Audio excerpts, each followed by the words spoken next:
de autoexplorarnos para conocernos en realidad de verdad y saber quiénes somos, de dónde venimos y cuál es el objeto de nuestra existencia. Ustedes están sentados aquí para escucharme y yo estoy también aquí listo para hablar.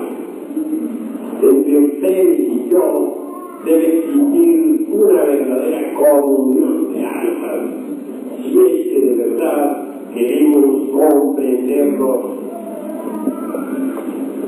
¿Quiénes somos realmente? Cada uno de nosotros es un enigma para sí mismo. ¿De dónde venimos? ¿Para qué existimos? ¿Por qué? A mí me parece, hermanos, a mí me parece, amigos, que vivir uno aquí por vivir, sin saber quién es, ni de dónde viene, ni por qué existe, no vale la pena. Se necesita que seamos claros consigo mismos y que nos comprendamos de verdad a fondo, que nos conozcamos. Cuando uno se autoexplora, se puede también autodescubrir.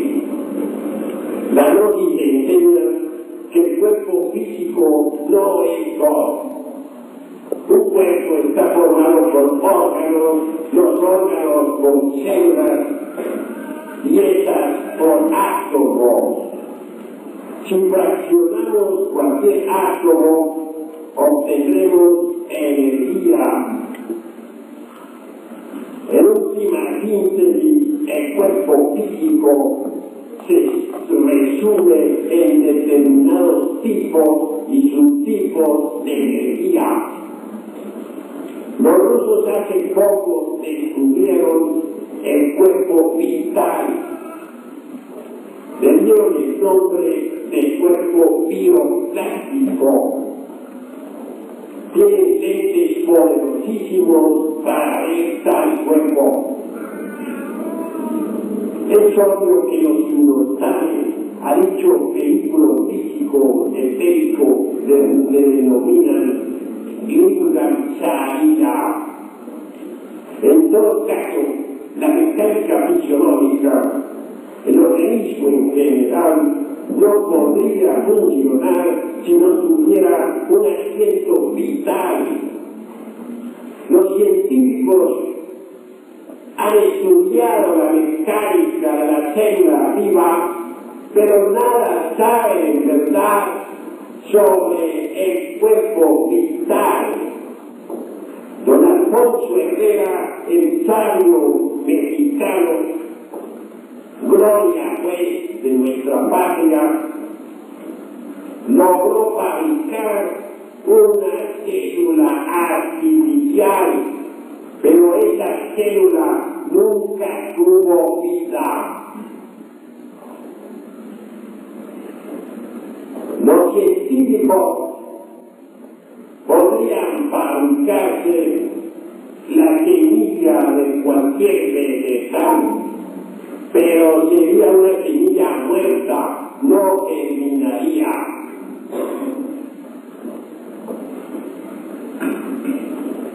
Ya se sabe que en Alemania fabrican huevos artificiales. Eso es fabricar lagartijos artificiales, resulta en verdad chistoso, pero los fabrican y los exportan. Sin embargo, nunca jamás ha salido un pollo entre un platillo de esos. Juegan los científicos con los trasplantes, hacen experimentos de toda especie, pero no fabrican vida. Injertar una planta no es fabricar vida, es jugar con lo que ya está hecho. Existe la inseminación artificial, pero esto no es fabricar vida. Yo pondría sobre la mesa de un laboratorio los elementos químicos necesarios para fabricar un zoospermo y un óvulo. Mas estoy seguro de que si se unen ambos, y si se fabrica el esperma y se une con el óvulo, y algo se une para ser más claro,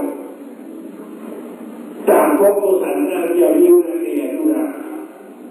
Mas si los científicos pueden sacar un zoospermo de una criatura sexual y juntarlo con un óvulo en una matriz para que nazca una criatura.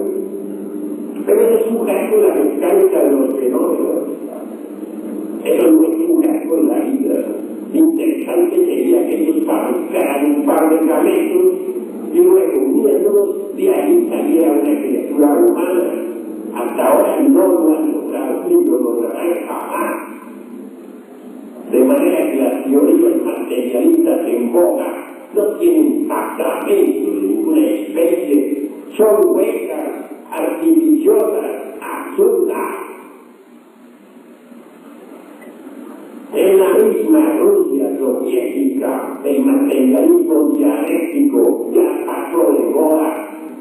La mayor producción de parapsicología viene ahora de la Unión Soviética.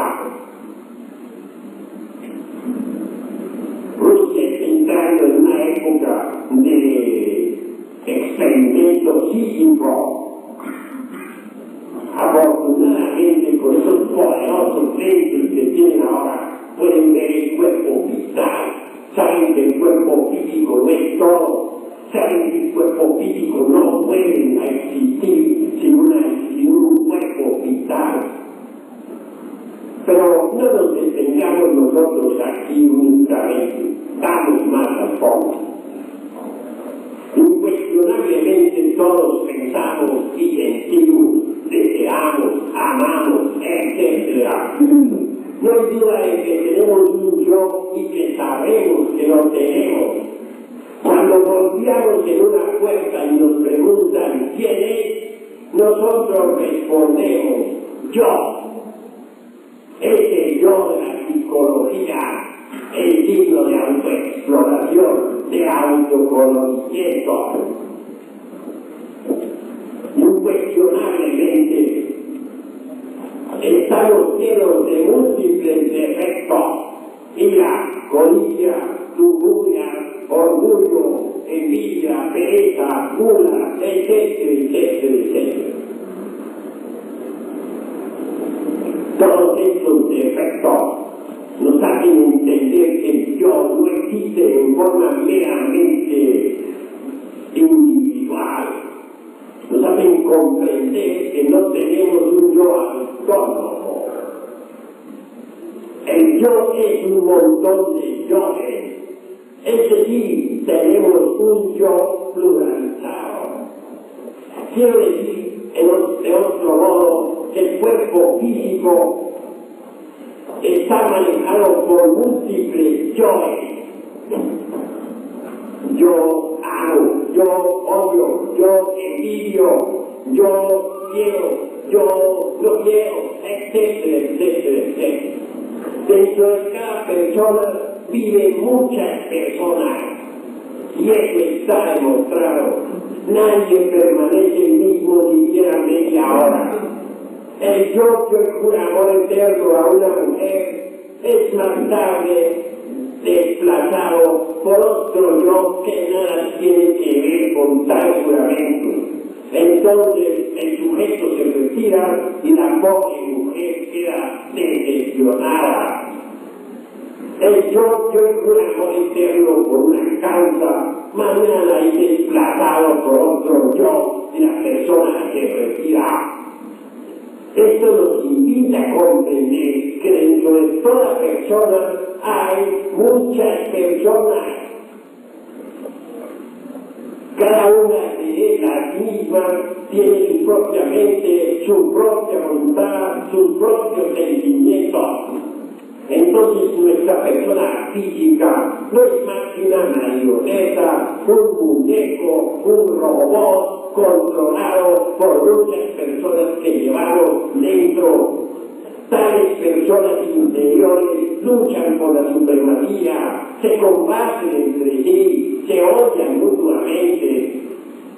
Cuando una de ellas logra controlar el cerebro, el corazón y el sexo totalmente, entonces se siente siendo la única.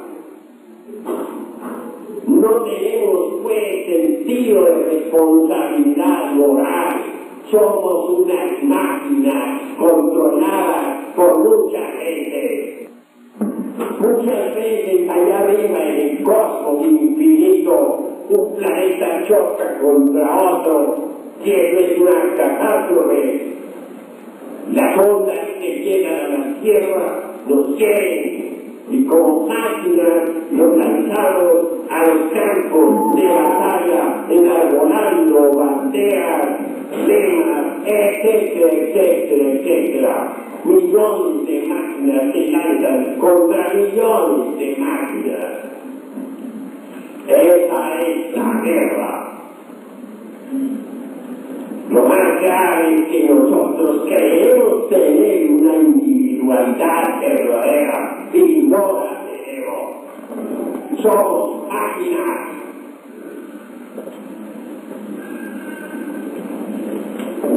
¿Qué es la muerte?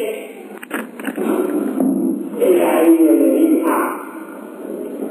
Bien vale la pena saber qué es lo que nos aguarda del otro lado. Se nos ha dicho que es verdad que la muerte es una recta de quebrado. Terminada la operación matemática, quedan los valores, los resultados, los yoes. Ellos continúan en la dimensión desconocida.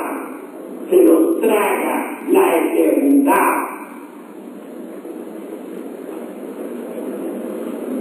Obviamente al panteón van tres cosas. Primera, el cuerpo de carne y hueso que se pudre en el sepulcro. Segundo, el cuerpo vital o cuerpo bioplástico, como lo llaman los rusos, y que flota cerca del cadáver, se va descomponiendo poco a poco conforme el cuerpo físico también se va descomponiendo. Pero hay otra cosa más que va al panteón. Me refiero claramente a la personalidad. La personalidad no es el cuerpo físico. La personalidad es energética.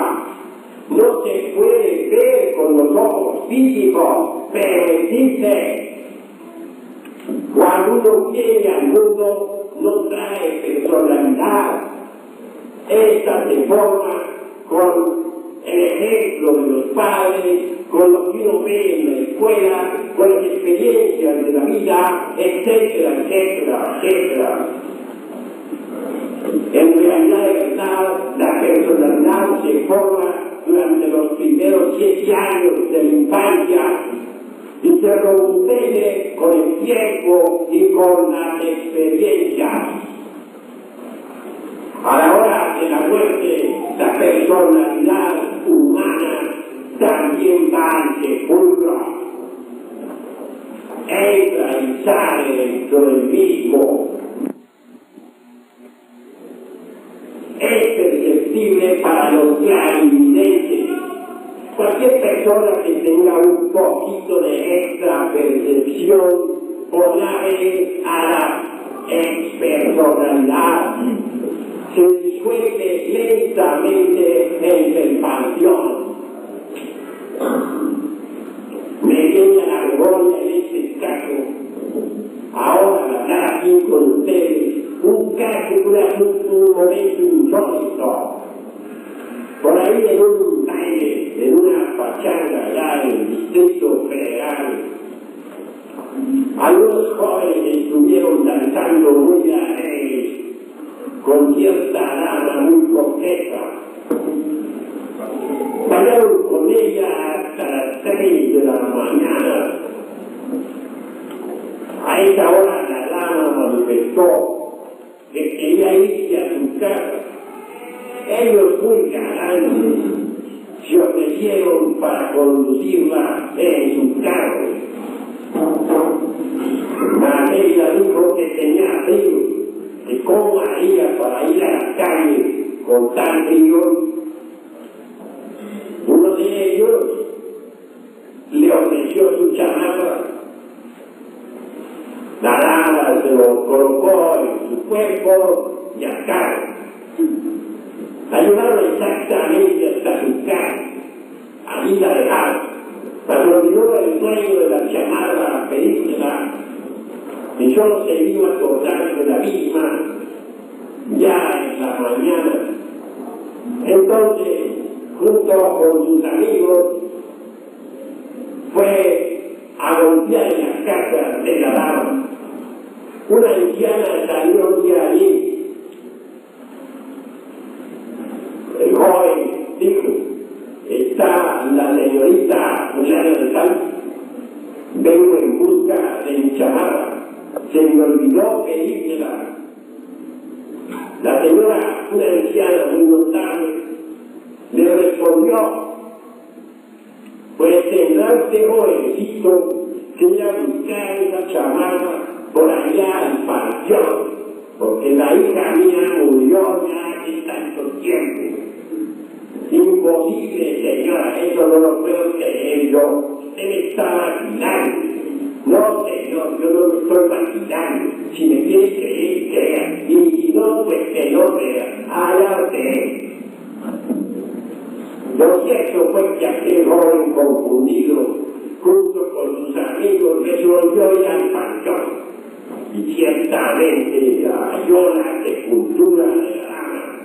Y encima de la sepultura, la chamarra. Esto parecerá a ustedes, a los buqueros, a los escépticos, como cuestión de juicio para niños pequeños, pero no parecerá lo mismo al que experimentó esa terrible realidad.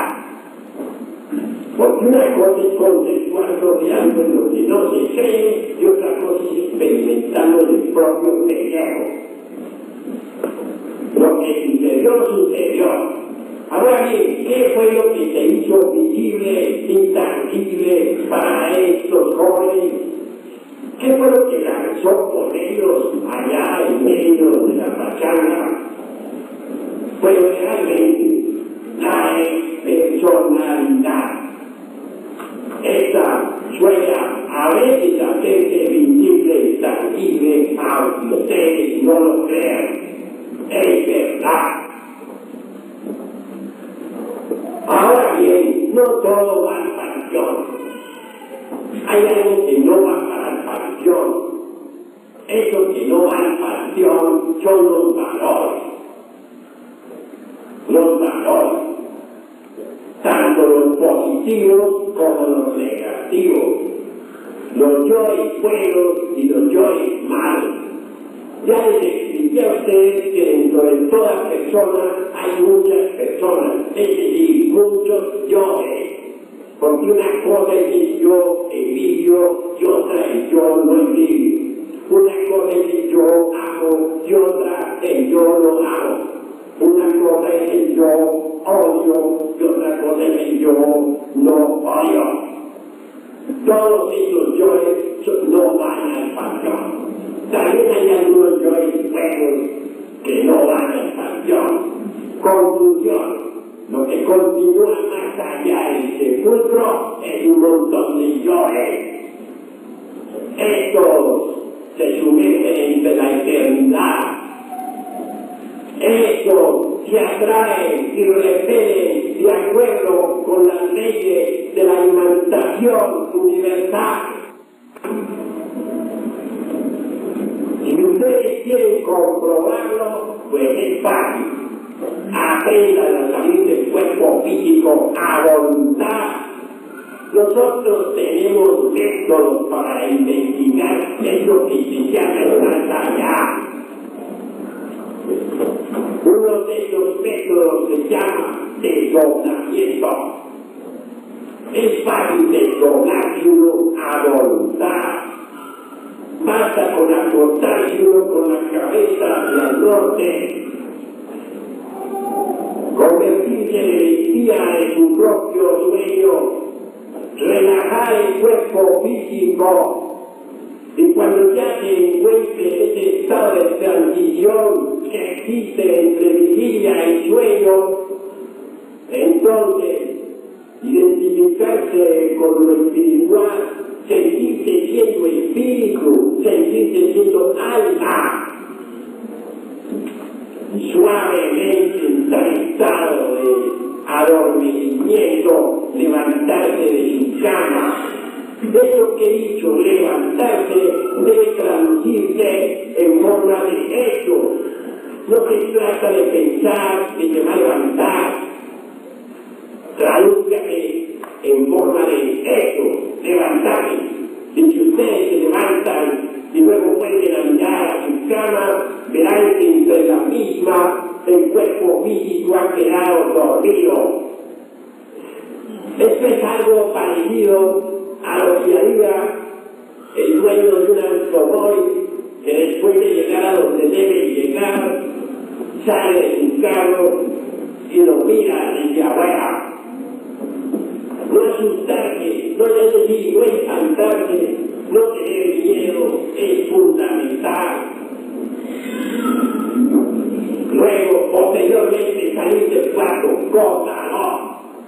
Salir de verdad a la calle, notar el ambiente circundante dentro de la dimensión desconocida, dentro de la quinta coordenada. En eso habla, poder investigar por sí mismo lo que estamos diciendo sobre la muerte. Ver a los inmundos, a aquellos que ya abandonaron el cuerpo físico, poder conversar con ellos cara a cara, verlos, tocarlos, palparlos. Los escépticos se reirán de todo esto, pero ¿qué importa India? Nosotros, el que ríe de lo que desconoce está en el camino de ser idiota.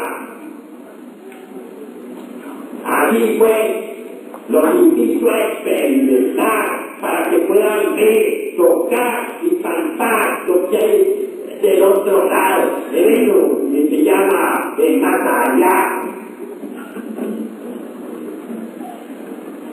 Continuando con esto diremos, la eternidad les traga a los que se marchan desde uno, pero a la larga los vomita para aquellos que quieren por allá. ¿Acaso sabemos nosotros manejar las fuerzas universales? A su tiempo y a su hora, retornamos, regresamos, volvemos a este mundo. No será un rato volver, ¿verdad? Pero volvemos. Esa es la ley del eterno retorno de todas las cosas. Regresan los planetas a su punto de partida después de unos cuantos años. Los átomos dentro de la molécula regresan a su punto original de partida. Las estaciones de primavera, verano, otoño e invierno regresan cada año. Todo retorna, todo vuelve. ¿Por qué habríamos de ser nosotros una excepción? Incuestionablemente retornamos. Nos reincorporamos en un nuevo organismo.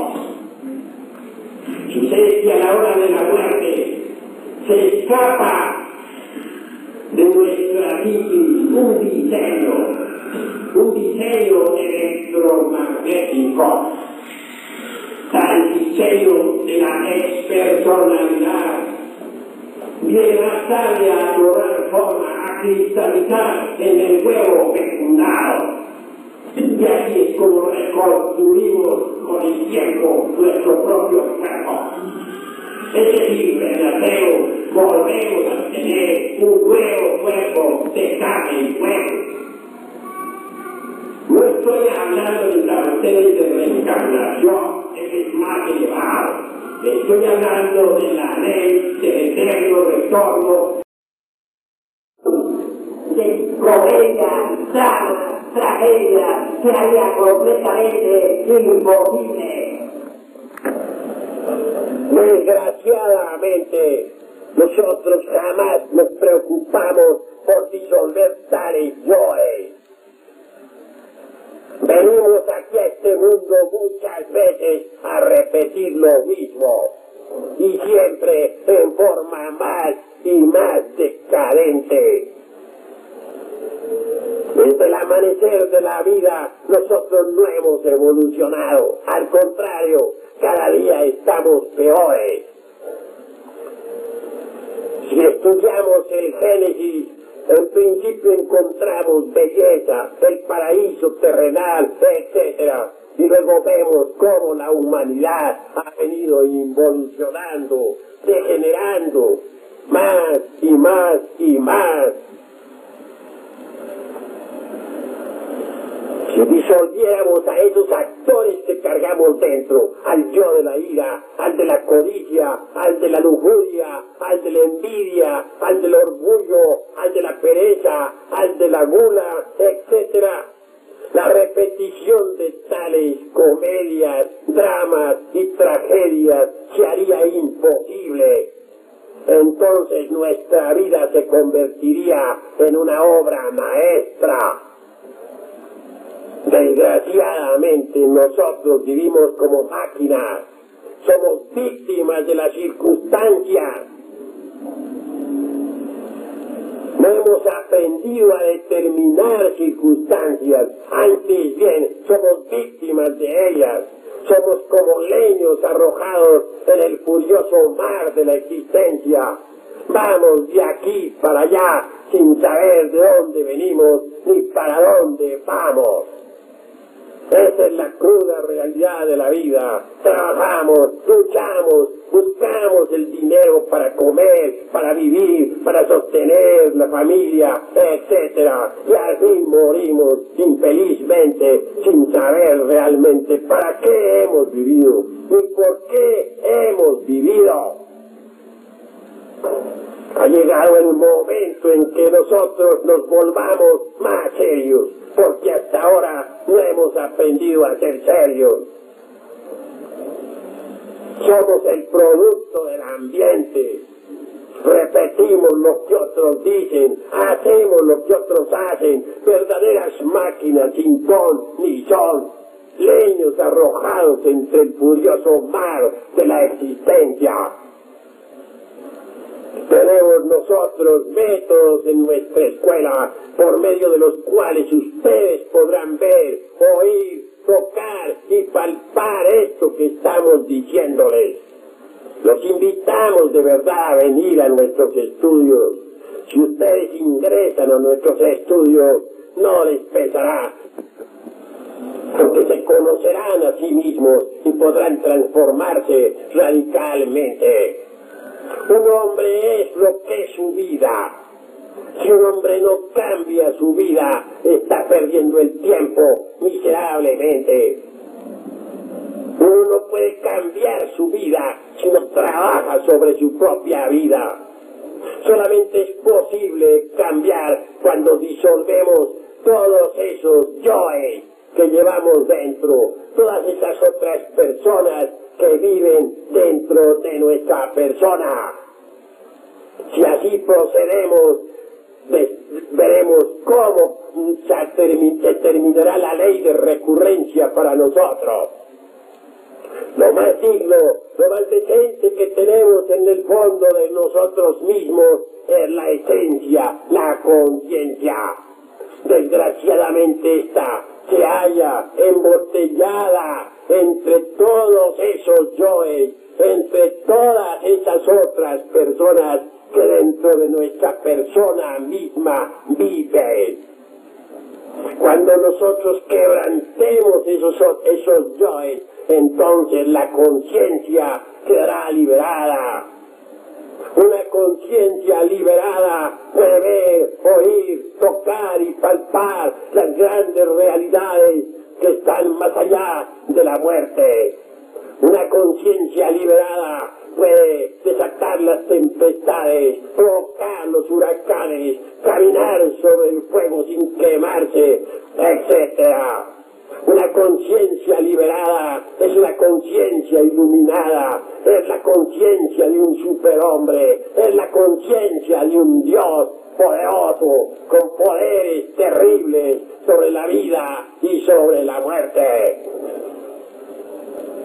Desgraciadamente hoy por hoy nosotros no somos sino máquinas y nada más que eso. Ha llegado la hora de dejar de ser máquinas. Ha llegado la hora de auto-observarnos para autoconocernos. En el terreno de la vida práctica, ya sea en la casa, en la calle, o en la escuela, o en el templo, etc., podemos autodescubrirnos.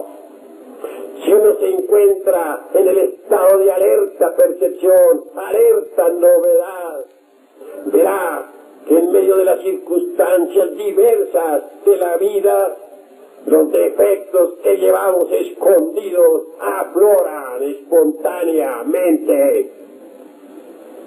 Y entonces los vemos. Defecto descubierto debe ser enjuiciado analíticamente. Y una vez enjuiciado, debemos entonces desintegrarlo, reducirlo a polvareda cósmica.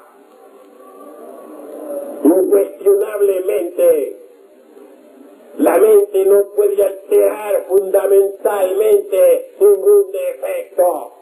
La mente puede rotularlo con distintos nombres, pasarlo de un departamento a otro, mas jamás alterarlo radicalmente.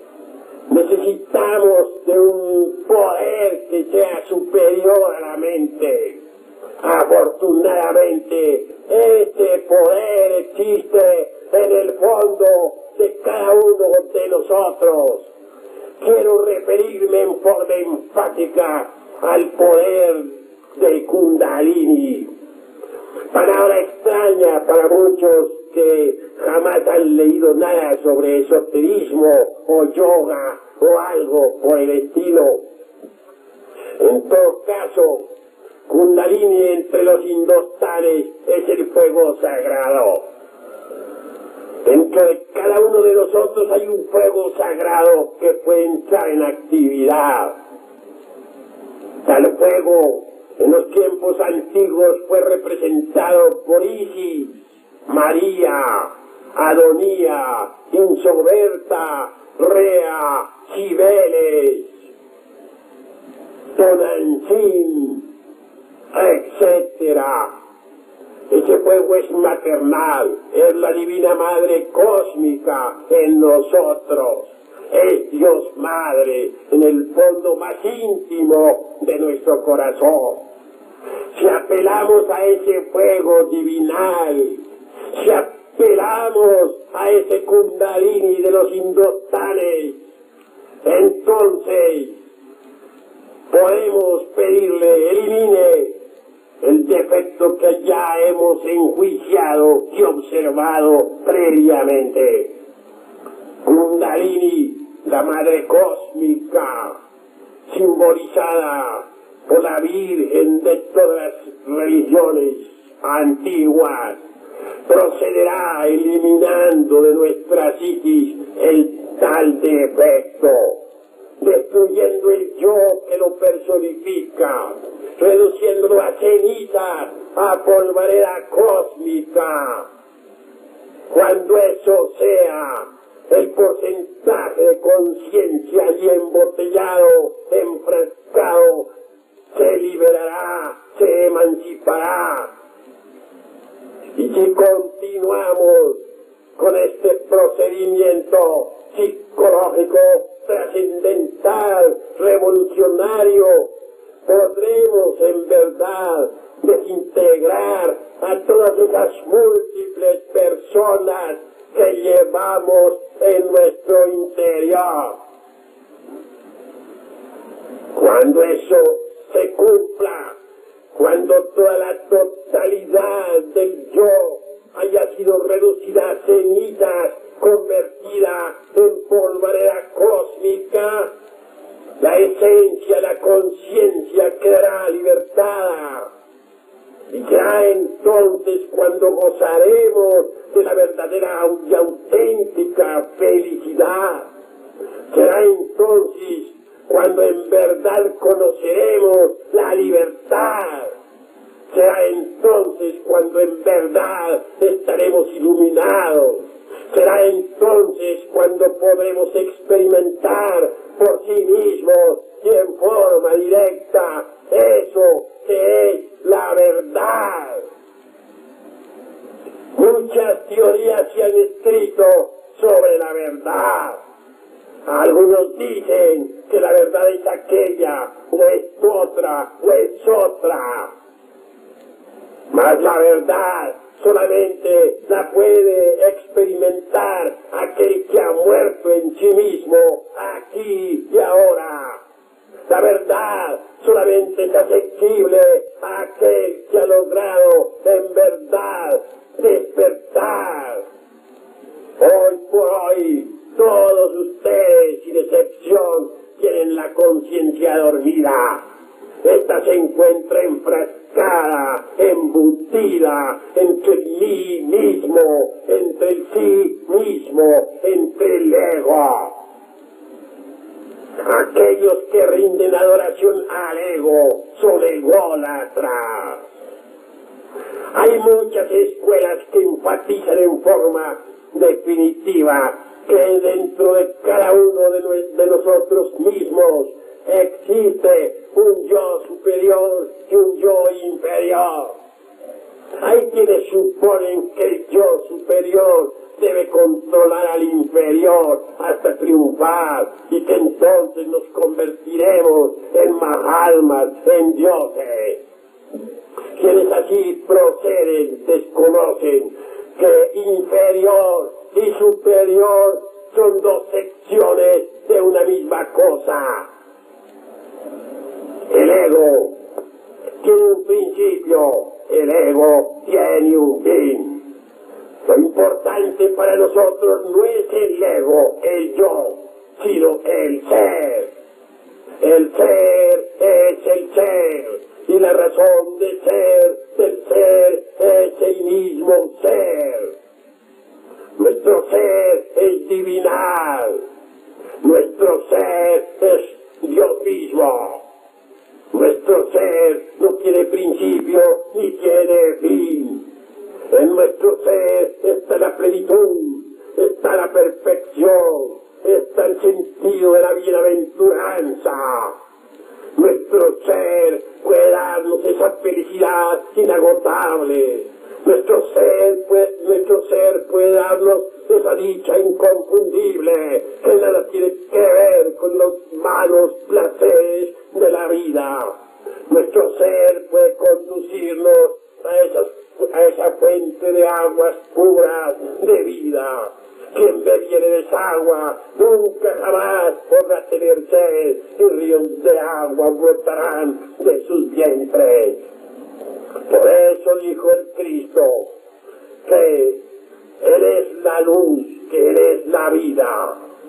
El Cristo realmente hay que buscarlo en la profundidad de nosotros mismos, en lo hondo de nuestro ser. Él es el Salvador, pero no está en otra parte, sino en las profundidades del ser. Los adoradores del ego, aquellos que rinden culto al mí mismo, los ególatras, los mitómanos, piensan del ego lo mejor. Hay quienes se dedican a fortificar a todos esos yoes que en su conjunto constituyen el mí mismo. esos inevitablemente se convierten en potencias tenebrosas. No está de más decirles a ustedes, en nombre de la verdad, que a nosotros, a cada uno de los que estamos aquí, se nos asignan siempre 108 existencias. Si durante esas 108 vidas no disolvemos el yo, si durante esas 108 existencias no despertamos, entonces no se nos da más cuerpo físico. Y posteriormente ingresamos en la involución sumergida de los mundos infiernos. El Dante escribió una obra extraordinaria. Quiero referirme en forma enfática a la Divina Comedia. Los 9 círculos dantescos que en realidad el infierno del Dante es cierto, pero simbólico, alegórico. Las almas involucionan dentro de los mundos infiernos.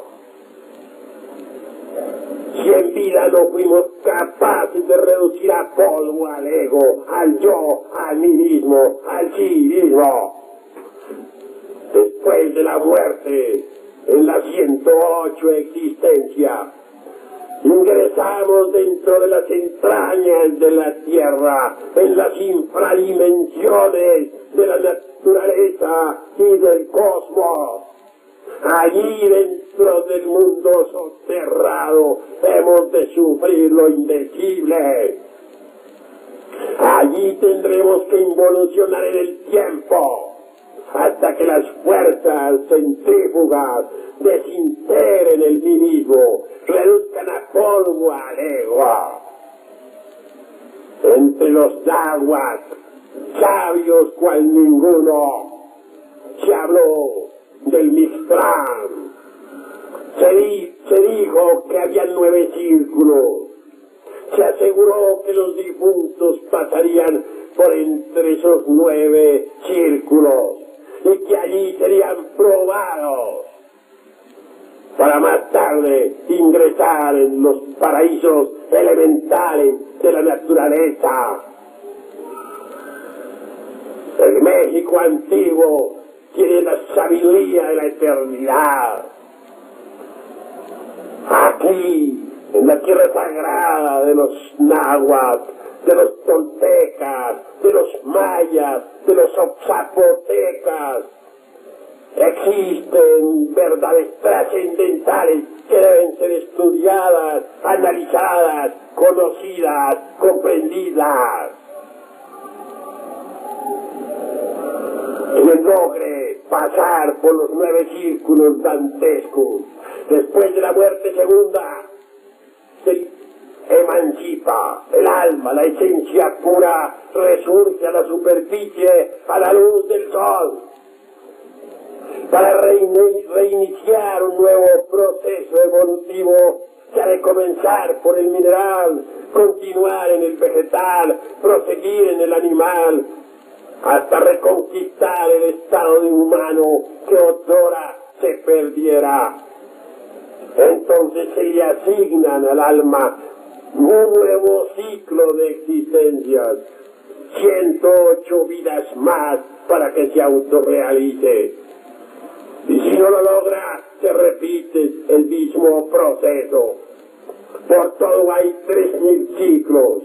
Aquellas almas que en 3000 aeones o periodos de tiempo no consigan la maestría, después de la última muerte segunda, en el ciclo 3000, se sumergirán para siempre entre el seno del Espíritu Universal de vida, convertidas en simples elementales de la naturaleza, no en mahalmas, no en hierofantes, no en gurús, no en dioses, no en ángeles, sino en simples elementales de la naturaleza. Pero situémonos en el presente, aquí estamos todos reunidos. Por donde quiera rumores de guerras. Y habrán guerras mientras que dentro de cada uno de nosotros existan los elementos de la discordia y del egoísmo. Dentro de cada uno de nosotros existe un infierno. Nosotros cargamos el infierno. Debemos trabajar sobre sí mismos. Necesitamos transformarnos radicalmente. Necesitamos emanciparnos. Necesitamos convertirnos en seres inefables. Así pues, todos los aquí presentes deben entender la necesidad de autoconocerse profundamente y en todos los niveles de la mente. Al venir al mundo, se nos da la oportunidad para transformarnos. Cargamos dentro de sí mismos lo más decente, lo más digno, que es la esencia, eso que se llama alma. Repito, la tenemos enfrascada entre el ego. Esa esencia, esa alma, originalmente viene de la Vía Láctea. Allí resuena espléndidamente la nota La. Pasa después esa alma por la nota Sol al atravesar el disco solar. Sigue descendiendo y atraviesa la nota Fa, que hace vibrar los planetas alrededor del Sol. Y continuando en su descenso con la nota Mi, entra en un nuevo cuerpo físico. Al venir la esencia, al regresar a este mundo, se le ha dado la oportunidad para descubrir siquiera el rasgo psicológico principal que le caracteriza. Si siquiera eso lográramos, no fracasaríamos en la vida. Desgraciadamente las gentes ni siquiera conocen el rasgo psicológico principal que les caracteriza, y eso es lamentable. Algunas personas se distinguen por la ira, otras por el odio, otras por la pasión sexual, otras por la envidia, etcétera. Si siquiera conociéramos el rasgo psicológico principal y desintegráramos el yo que le corresponde, es obvio que nos desencarnaríamos triunfalmente.